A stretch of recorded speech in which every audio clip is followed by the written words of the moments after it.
With so many exorcisms to perform and so little time, it can be hard to keep up with the horror movie syllabus.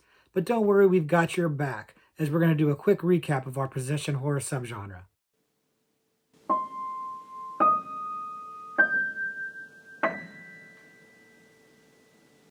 Hello, everybody, and welcome back to the Horror Movie Syllabus. My name is Professor Victor, and I'll be your host as we go through all the essential, noteworthy, interesting, and notorious modern horror films. If you're new to the channel, check out the introduction video. There's a link to that in the description below. It'll give you an idea of what the Horror Movie Syllabus is all about, but we generally take a look at a particular subgenre of horror and talk about movies from that subgenre. And today, what we're talking about is the possession subgenre. And this is a recap of our earlier possession video where we talked about three selections for the horror movie syllabus in that subgenre. What we're going to do today is we're going to do a quick recap of that. A Cliff's Note version, if you will, for people who need to have a little bit quicker bite-sized version of the video. Ironically, that was one of our first videos that we ever produced for the channel, and it's before I was super comfortable in front of the camera like I am now, and so I wasn't quite so overly verbose, and so that's actually one of my shortest videos. Ironically, this Cliff Notes video will probably be longer than that original video because I didn't talk very much in that video, which may be beneficial to some people. But the reason why this one will be a little bit longer is because we're not just going to recap the possession subgenre video, but we're also going to add a fourth doctorate level selection for the subgenre. For those of you that are new, we always have three movies for our subgenres, undergraduate, graduate, and postgraduate level in some sort of order of something. And now we're adding a fourth one, a doctorate level, which will be ideally something of a little bit more of a lesser known or deeper cut movie selection.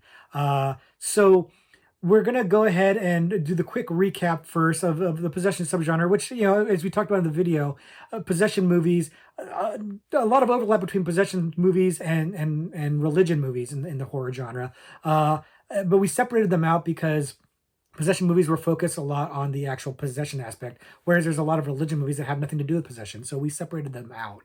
And the movies we looked at were focused on that possession aspect and, more importantly, on the tropes that you see in possession movies.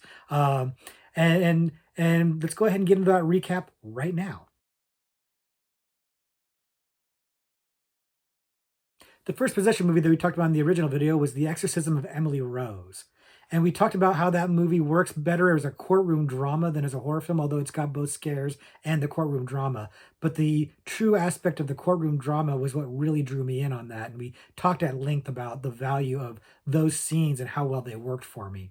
The movie is pretty popular as a horror film. It's got quite a following for it. And I think a lot of other people probably like the scary parts of the movie more than the courtroom drama part. But for me, the courtroom drama is what lends itself to making that movie so noteworthy and worthy of inclusion on the syllabus.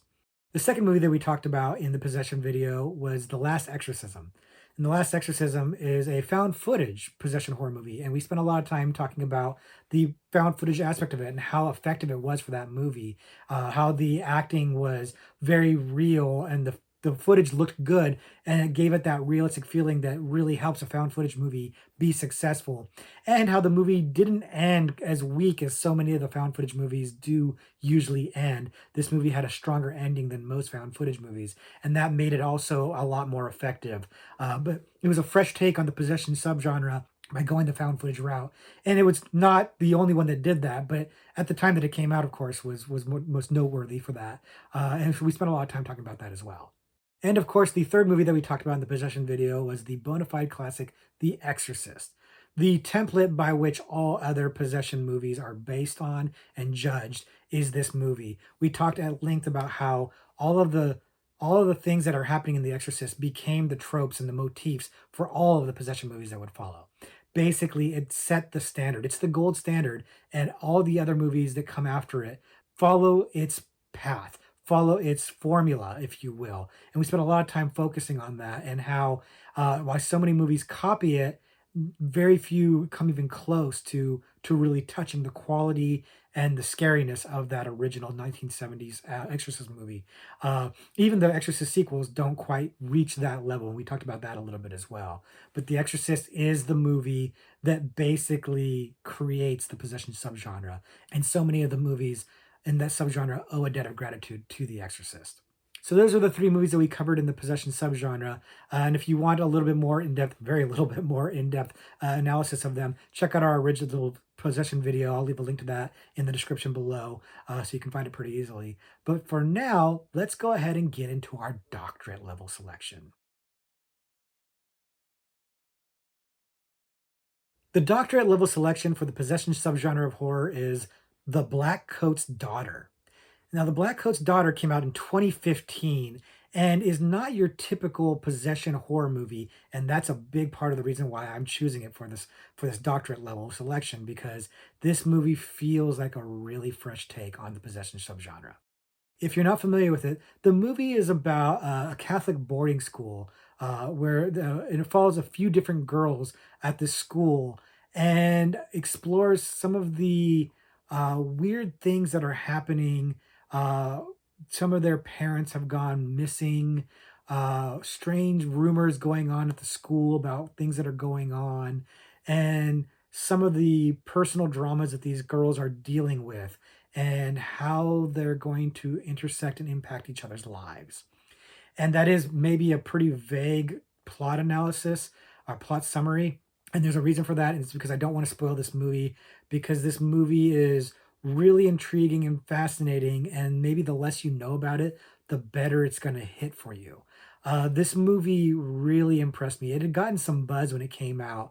There was, it was well received. People were talking about it quite a bit, and for good reason. It really lived up to the hype. When I finally saw it, it really is as good as people said it was, if not better, honestly. Um, and I can tell you this much. I can tell you that it follows three different girls, one played by Emma Roberts, one played by Kiernan Shipka, and one played by Lucy Boynton. And all three of those girls are excellent in this movie. They are all really good, really good.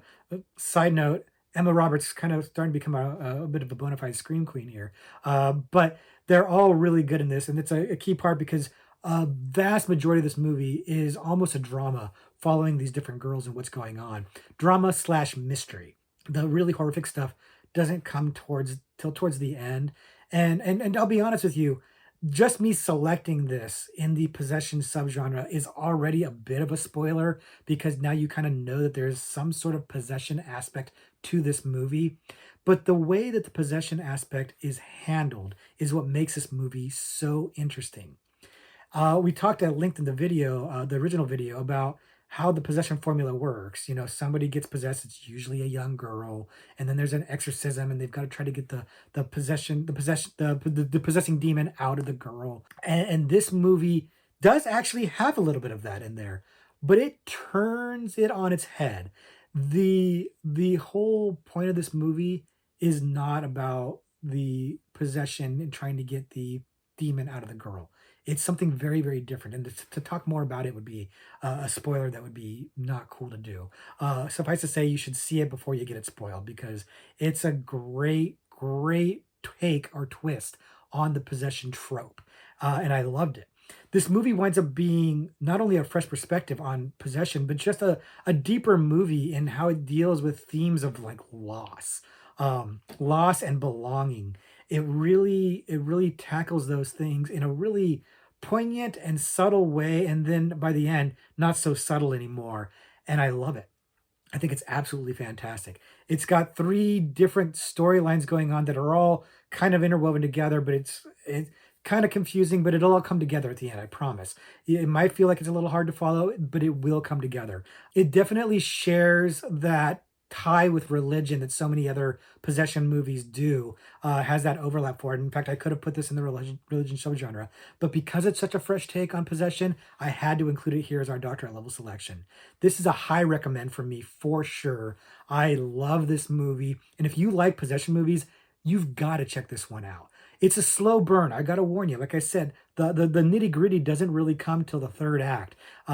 But the stuff, the dread that's going on ahead of time, the mystery aspect of it, and the performances by the girls, the drama of the girls will keep you engaged long enough until you get to the good stuff.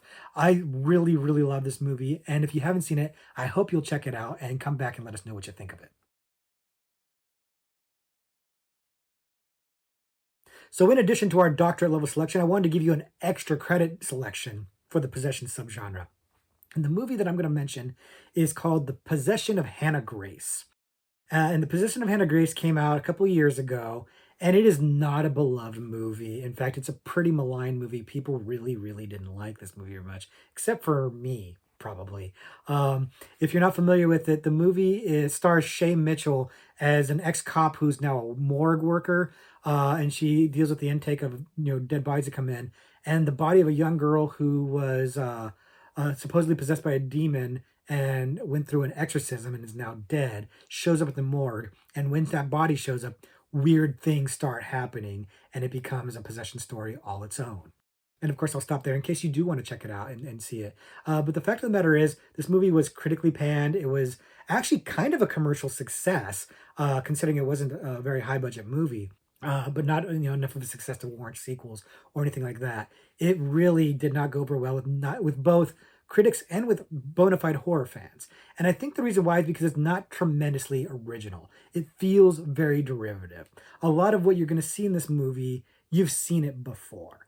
And so why am I recommending this? Why am I bringing this up? Well, for two reasons. One is because it's got Shay Mitchell in it. And some of you know I love me some Pretty Little Liars. I do.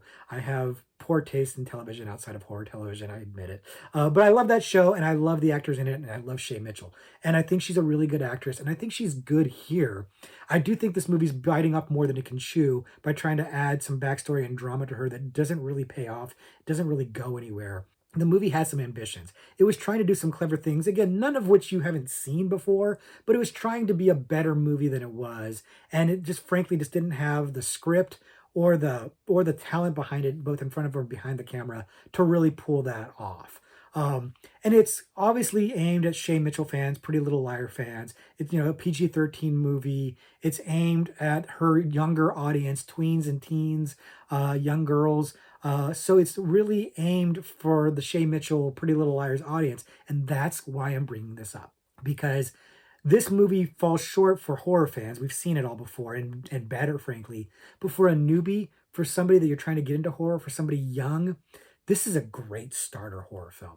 This is a movie that's not too scary, but it has got genuine scares for people who aren't used to horror, who haven't seen it all before. So for somebody who's trying to get their feet wet into horror, this is a good place to start. And again, it's got a recognizable star in Shay Mitchell. It's not a bad movie. It's made fine. It's competent.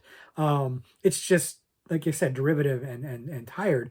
But if you're new to horror, this would be an easier one to start with than something like The Exorcist or even The Black Coat's Daughter. This would be one to get your feet wet, to get a feel for what the horror trope is. This is a perfect example of what the possession tropes and motifs are. This is a great place to start.